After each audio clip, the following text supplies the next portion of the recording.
أعوذ بالله من الشيطان الرجيم.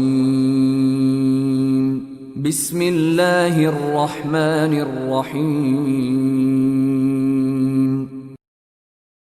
وإذ أخذ الله ميثاق النبيين لما آتيتكم من كتاب وحكمة ثم جاءكم رسول مصدق لما معكم لتؤمنن به ولتنصرنه